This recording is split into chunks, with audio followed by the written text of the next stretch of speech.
Thousands of commuters have been left stranded in Cape Town this morning as most taxi operators have gone on strike. They've also shut down major routes heading into the city centre. Some 2,000 taxi drivers are marching to the Western Cape Premier's office over impounded taxis and other grievances.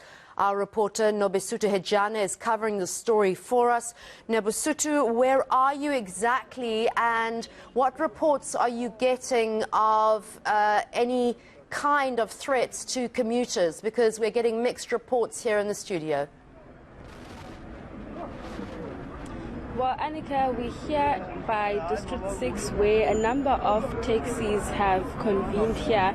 This is where they'll be meeting to prepare for their march to the office of the Premier. But I'm joined by two of the Taxi Association spokesperson, eNCA and Mandla Hermanas. Mr. Enge, obviously there's been some reports of people being intimidated on the roads, and we've seen a number of taxis along the N2 and the My City bus being stoned.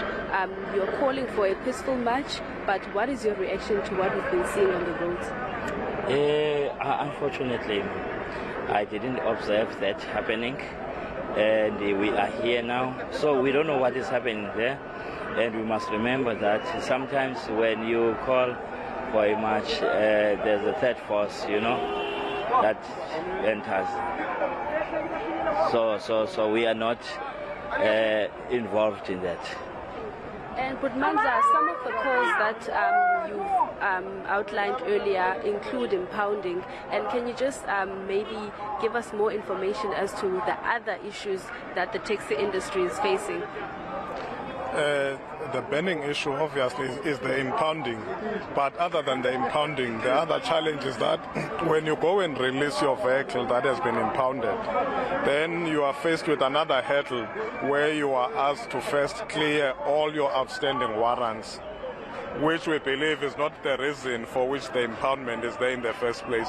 So our stand is that there should be no requirement for you to first pay your traffic fines when you go and release your van. It should be enough that you have paid your impoundment fee as the law prescribed, then you should be able to be handed your vehicle back.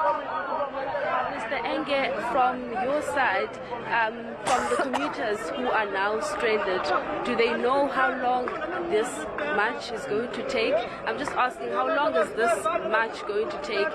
Because there are people who are currently stranded and there are people who managed to make their way to work, but they're not sure how they're going to get home. What happens is that we have arranged to hand over the memoranda to the Premier at 11:30. So as soon as we are done, we will go back home. And in terms of the safety of the people who are currently on the road, how safe are they on the roads with what is happening here? We have asked our working committees to be on the lookout, also with the assistance of law enforcement officials, to ensure that there are no disruptions. But we urge again all our members to stay within the confines of the law. But we are all here now with our working committee monitoring whatever is happening here.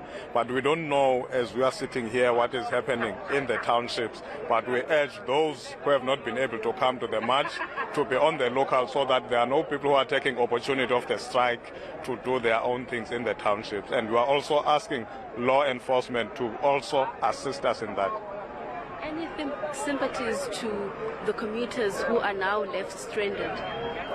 We sympathize with the problem and the position that our commuters find themselves in, but we share the same frustrations with them. We are also frustrated with the government bureaucracy, especially when it comes to the issuing of operating licenses. And what happens when we do operate, the same commuters, when we get impounded, the same commuters are left stranded on the roads with no transport to take them to work.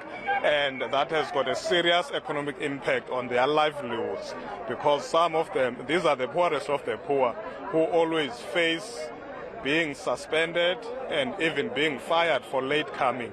So we absolutely understand and share their frustrations, and we are doing everything in our power to ensure that we cause as minimum disruption as possible.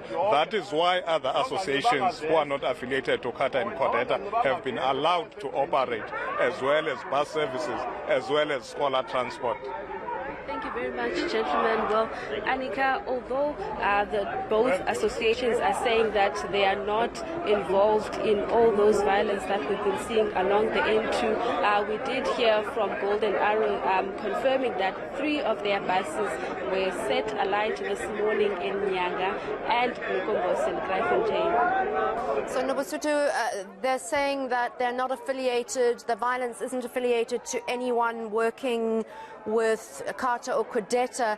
Any idea of how long this is going to go on for? Because people are really afraid and quite desperate too. So as soon as they are done handing over their memorandum to the Office of the Premier, CATA did confirm that they will be going back to their stations or ranks where they will resume operations to ensure that people are receiving those services. All right, thanks so much. We'll keep in touch with you throughout the day because people really are battling to get to work and also very scared to go to the taxi ranks at the moment.